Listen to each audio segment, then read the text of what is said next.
Hi, I'm Dr. Patrick Andersen of Madison Maximize Living. Are you sick and tired just from trying to figure out nutritional supplements? The world of supplementation is a jungle for most people. More questions arise. Do I need any at all? Which ones do I need? What brands are good? What do I look for? Am I taking too many or not enough? Join co-host Stacie Hanson and myself as we make sense out of the nutritional jungle for you. The 5 essential supplements coming up next.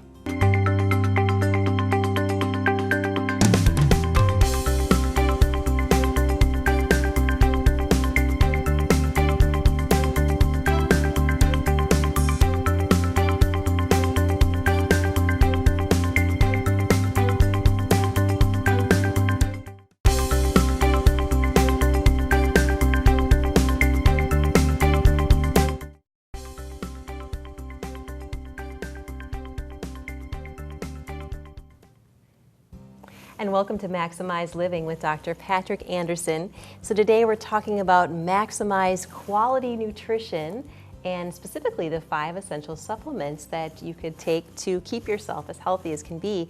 But I wanted to ask you first, why take supplements? Can't you just get it just from the food that we're eating? You know, some people do think that, Stacie, and if you really, really work hard, you probably can, but it would be hard. Our soils are rather depleted. The nutrition today isn't the nutrition in our vegetables and fruits that it was 50 years ago. Some say it's 20–30% depleted. And so eating more organically, for example, is about 20–30% better nutrition in my opinion. And so food isn't what it was, so there are a lot of deficiencies too because of our lifestyle, the stress, the foods we do eat burn different nutrients and conflict with nutrients, so it's hard to get it just right. And people don't really eat real foods like they should, and you know that's our goal. I like what Jack LaLanne said, if God made it, it's okay to eat. If man made it, don't touch it. So. That's a good way to remember, because there's a lot out there that's loosely categorized as food, but I don't know that Dr. Pat would call it nutrition. So talking about supplements then, if you could recommend just one for people to take, what would be your number one? Hands down, it would be vitamin D. That is such a missing nutrient. 50% of the world is deficient in vitamin D. Even in Arabic countries where they're wearing the burqas, because things like that, they're having a high rate of vitamin D deficiency. Well, so they're just not getting that sun exposure exactly. to get it? And 70% of the northern United States has vitamin D deficiency. Now it's critically important because vitamin D is directly related to your immune function. We used to take vitamin C for a cold. Well, actually, up your D. It's vitamin D. Yeah, up your D with it, with a little extra C. But the vitamin D regulates over 200 genes. It's responsible for your immune system. A huge thing is cancer prevention. Dr. Mercola, if you've seen drmercola.com, there's a lot of great articles there.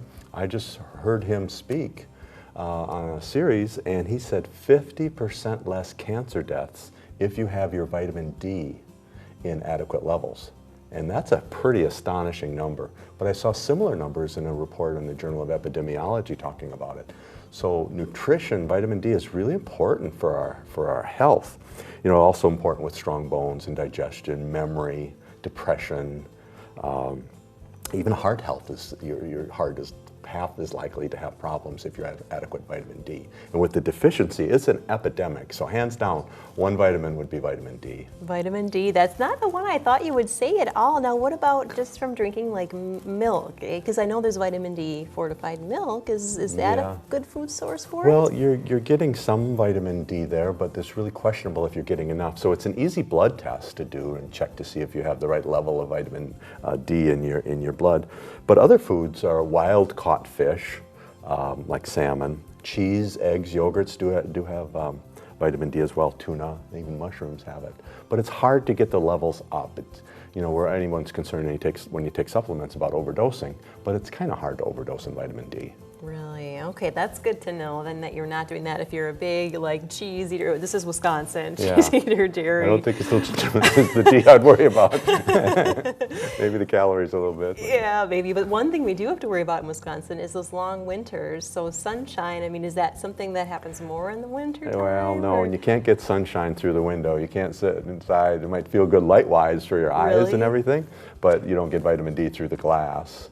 So, you generally want 20 to 30 minutes of sun exposure over 40 to 50% of your body 3, 4, 5, 6 times a week. And so there's a conflict going on where we put these sunscreens on our bodies. Yeah, I was just going to ask you, what about sunscreen then? Well, the problem is that there's a great group called the Environmental Working Group, EWG, a great place to look up online. And they tested 1,400 different sunscreens, and they only found about 8% of them weren't toxic. Oh, with carcinogenic things in the solutions. One of them even accelerated skin cancer. Are you kidding? Yeah. So you have to really look at the parabens and the different products that they put in there. Oxybenzone. Yes, that's the one. I'm sorry, oxybenzone. Yes, oxybenzone. Yeah. Yeah. So get a natural one, so you can get these natural supplements right off of an environmental working group. That's great to know, and Dr. Pat will have more tips on supplements right after this.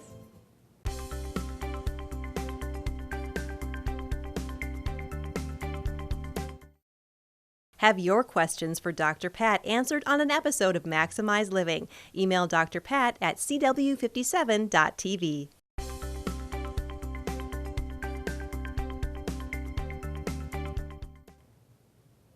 And welcome back to Maximize Living with Dr. Patrick Andersen. We're discussing today Maximize Quality Nutrition and the 5 essential supplements. Now, we talked about vitamin D in the last segment. So what is your second most important supplement for people to take? If I could only give 2, it would be vitamin D and probiotics. There's such a deficiency in the bacterial cultures that live in our intestinal tract. In fact, you may have seen some of the commercials where say 75% of our immune system is in our gut. That's really true. And we have problems with probiotics because we don't consume. We consume 1/1,000,000th of what Paleolithic man used to consume. Really? Yeah. So they were so much more common then, just in daily food sources. So I hear so much about probiotics in the news. And why are they so important? So we're talking about immune system. Mm-hmm. They're just not available that much in our Western diet. There are some foods that we can have to do it, but there are literally hundreds of strains of bacteria that are responsible for our immune system. And we kill them off in our body through sugar intake, through antibiotics, through stress, imbalanced diet, and we don't feed them very well either. The quality of the nutrition that we give our own probiotics isn't very good. Oh wow, so we're also feeding them too. Yeah. So you're eating for millions, right? Yeah, billions. There's more of them than there are ours, than our cells, actually. So what do we feed them? Well, what we feed them are actually called prebiotics, which are the veggies. It's the fiber in vegetables any fiber is very healthy for the probiotic. So if you don't eat your veggies, you're not feeding the prebiotics, or the inulin, as they call it, to your probiotics in your stomach. It sounds funny, doesn't it? You got to feed your food, or feed another person. You're eating for more than one. It's not just when you're pregnant, folks. And then we get this concern with Candida albicans, which so many people have issues with the yeast overgrowth because they're not balanced in their bacterial flora in their intestines. So they get a yeast overgrowth, and often called Candida albicans, which can really affect a person's energy. There will be blisters on the feet, infections in various parts of the body, fungal infections, and so fungal overgrowth. So it's really important to keep that balanced by not feeding them sugar, because that causes things like Candida albicans to get much worse. And then making sure that you get don't have the antibiotics to the same degree that kills that off, and recultivate frequently. So if you take an antibiotic, you basically have to replenish all that. Yeah, even during, we used to think that, well, we'll wait till the antibiotics are done, then I'll take probiotics. But now we're saying a couple hours before you have your antibiotic, a couple hours after you have your antibiotic. Keep going. Even though it may kill them, some may still survive. Wow. And you'd be better off taking that. So what kind of foods then for probiotics? Well, we've heard of yogurt, of course, and many types of yogurt have only one or two kinds of probiotics, and we're talking there's hundreds of strains. So anytime you can get a lot of different strains of bacteria, flora, you're much better off. So yogurt, sour cream would be one. Kefir, sauerkraut, for those who were at the Bratfest. Spirulina pickles. Pickles have probiotics in it. Kombucha tea, miso soup. So there's not a lot of sources people would routinely eat, but it's good to try to get more of that in. And there are some yogurts that I think have more probiotics in them. I like Noosa. Noosa, N-O-O-S-A, is a good a yogurt, and has like 5 probiotics in it. So anytime we can cultivate that, it doesn't take too much work, but it's so healthy. Yeah, I was going to say, what kinds do you like? Because it just seems like there's so much out there, but that's kind of what you would recommend? Well, you know, as we saw, I said it's an essential supplement, and I use one called Claire Labs, and they've got like 20 different kinds of probiotics. They've got them for children. So I really like, they're to me the most experienced and best quality company, Claire Labs. It's a professional line. We do have them at our office. They even research for people who have diarrhea. Often there's an upset in the gastrointestinal balance. And there's one called Saccharomyces boulardii, which is a mouthful, but it's very helpful for diarrhea. And so they have specific strains for specific things. So it's a good company, Claire Labs. And just last, is there any special care for people as they're taking probiotics? Yes, they need to be refrigerated. And otherwise, those little critters aren't going to be alive when you eat them. So we want to make sure they're refrigerated. Because they are alive, and remember, you're eating for billions. Yeah. So stay with us for more tips on quality nutrition right after this.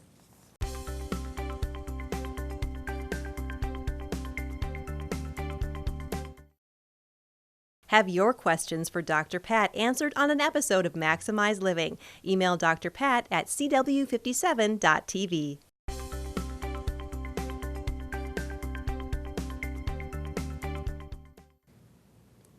And welcome back to Maximize Living with Dr. Patrick Andersen. We're talking about maximize quality nutrition today and the 5 essential supplements that you really need to stay healthy. So we've talked about vitamin D, probiotics. I almost stole your thunder. Number 3 is? Omega-3 fish oils, omega-3 fatty acids or fish oils, it's commonly known as. Those are an essential one. There's over 2,000 studies saying we're deficient in fish oils, in omega-3 fatty acids. And really an issue. Paleolithic man had a 1-to-1 ratio of omega-6s. These are kind of the bad oils versus the good oils and fats. Paleolithic man had a 1-to-1 ratio. The goal is a 4-to-1 ratio now. The standard American diet, or the SAD diet as we call it, is 20-to-1. 20 omega-6s for 1 omega-3. And it's inflammatory. That's one of the big concerns. In fact, a study done on schizophrenic people found that their ratios were 200-to-1. So it really affects the brain and how we function. In fact, 1/4 of the dry weight of the brain is made up from omega-3 fatty acids. It's that important. So we need that fat in our head. So it's very important for us. I mean, how does it function in the body? What does omega-3 actually do for us? Well, it's very important for anti-inflammation in your body. If you have an omega-6, that's actually inflammatory in your body. Very important for brain health, memory. These omega-3s have even been shown to be helpful in managing pain, increasing the intake of omega-3s. It also functions as a little bit of a blood thinner. So if you're taking a blood thinner, you might be cautious about taking omega-3s. You want to ask your doctor about that. But omega-3s are part of every cell wall, and they make that cell flexible. So if it's a red blood cell dropping off oxygen, it can squeeze through the small capillaries. But here's the thing, omega-6 and omega-3 compete for the lining of the cell wall. So if you don't have enough omega-3s, omega-6 will take its place, and you get a stiff cell wall that can't function well. So it's pretty important stuff. It affects your overall circulation, your body's ability to deliver oxygen. So it's really important to get that ratio in omega-3's favor. So what are some foods that we can eat to boost our omega-3? Well, flax seeds have omega-3. It's not as good as marine lipids, The marine, like the sardines or the wild caught salmon. I wouldn't want to eat farm raised salmon. They feed it corn. I don't think fish normally have corn, but it will fatten them up. It loses that ratio then. You are what you eat, what they eat, yeah, right? Exactly. And walnuts, spinach, grass-fed beef has a better ratio.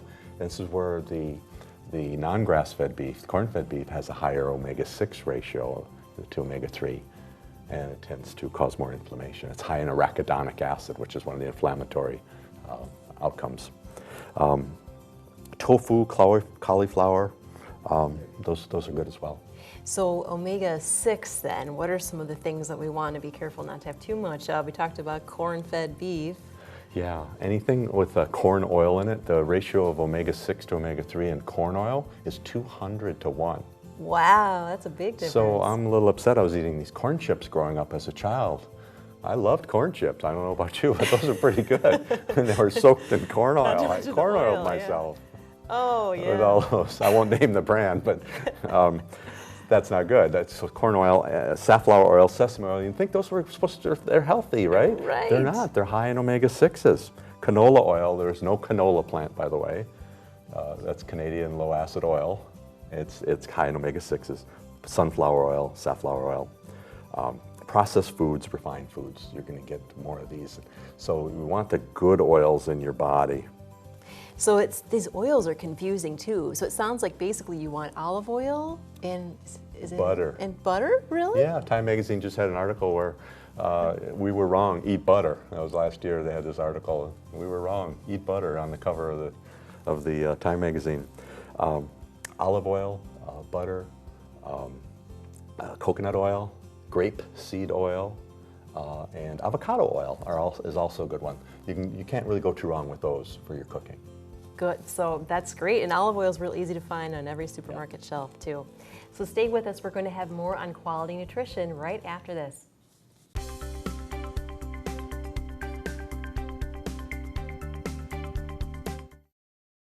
Have your questions for Dr. Pat answered on an episode of Maximize Living. Email Dr. Pat at cw57.tv.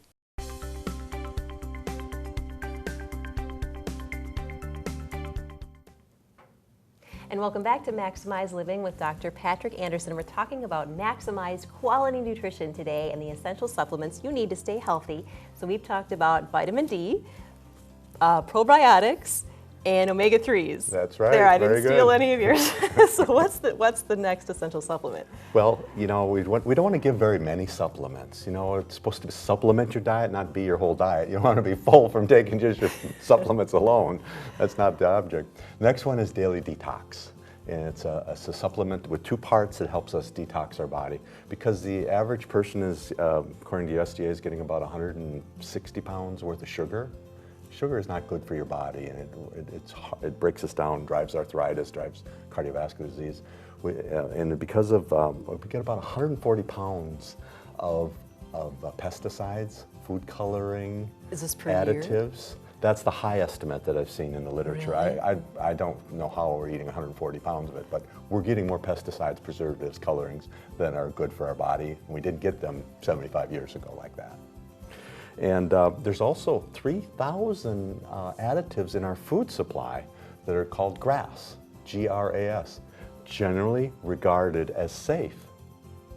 But they take the company's word for it that they're safe, pretty much. Oh, well, of course, the company's going to say that. Well, I don't want to be a conspiracy person, but I'd just as soon not have those 3,000 things if I didn't need it. But the thing is, we are exposed to many of those, so having a system of detox is really good for your body. Now, one of the best detoxes is drink more water. That would be very helpful. Sweating. But we do have a supplement that helps assist that because of the overload people get from their bad diets and bad quality food. And it's called Daily Detox, and it's a 2-part system. It's high in cysteine that helps boost a system called the glutathione system, which is a major detoxifier then of your brain and your liver. So that's very helpful, and it's got other chlorella and magnesium and things like that in it. So it's a really good product I like people to take at least once a quarter for a month. And then it's got a second part to it, and that's activated charcoal, which helps. Once those toxins are freed into your bloodstream, we want to bind them and get them out of your system. And that's a mistake that many detox systems don't do. They might get it going, but they don't get it eliminated well enough, so you want to bind it and get it out of the system. So I'm hearing a lot about detoxes now all over the place. It seems like it's kind of the trendy thing to do, especially with some of the like people like follow Goop, you know, or different websites like that where they're juice fasting and things like that. You know, is that something that you think people need to do, or how does? Well, it all depends on if they're taking care of how they take care of themselves, how their body is running. If they have a bad diet and they drink a lot of alcohol, you probably want to do more detoxing. Yeah, because you're definitely taking in so many more toxins. You got to drain the swamp. You do, and it sounds like it's quite a murky swamp at that. So definitely detox is important for us. So what about the next essential supplement? This will be the fifth one. The fifth one, and you would think it would be the first one, but it would be a multiple vitamin for men and a multi for women, little different formulations for each of them. And I do believe that multiple is important. And even the AMA early 2000 came out and said, well, foods could be depleted. Just to be on the safe side, everyone should take a multiple vitamin. But I'm not a big fan of these hard pills, one-a-day type pills, because they don't absorb very well. Oh. And so if you take your supplement and put it in a glass of vinegar for half an hour, and it doesn't break down, it's not going to break down in your body either. So people should really test that? Just to see if it breaks down, otherwise you're totally wasting your money. Yeah, that's a good way to actually see. People will say that about taking supplements too, oh, you're just wasting your money. But then when you really look at it, I'd rather be on the safe side. Yeah, and it's kind of like an insurance policy, yes, exactly. Really, is how I would look at it. Now, you have a Max Living Nutritional Bar. Yes, we have a nutritional bar that just came out, and they're available at our office. And I'll tell you what, nothing like a couple of those if you're in a hurry and you can't eat breakfast, because you've got everything in there. They're gluten-free, totally organic, they're kosher. This bar is excellent, and it even tastes good. Trust me, I wouldn't eat something if it didn't taste good. I've tried some things and put them back, you know, and it didn't finish them. What does it taste like? How would you describe it? It tastes, it's a chocolate berry is the name. It's pretty good. And it tastes like chocolate berry, but no sugar? Or? No sugar at all. Nice. So it's a approved bar put out by our company. And that can take the place of some of those supplements, or in addition to, in you addition, would say? You're just getting your good fiber and your nutrients and antioxidants. So it's loaded full of good stuff. Another good insurance policy for you. Well, stay with us. We have more on quality nutrition right after this.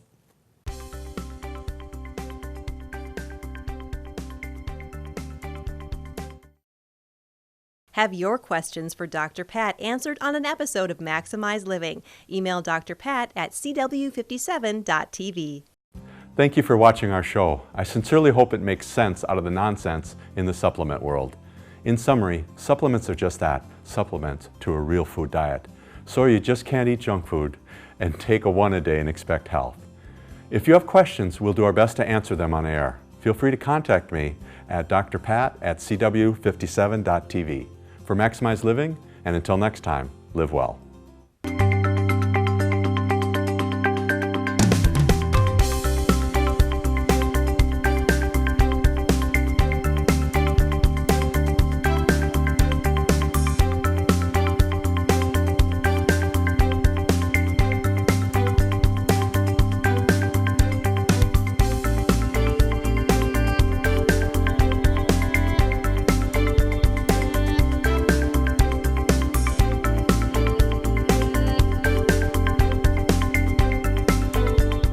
Have your questions for Dr. Pat answered on an episode of Maximize Living. Email Dr. Pat at cw57.tv.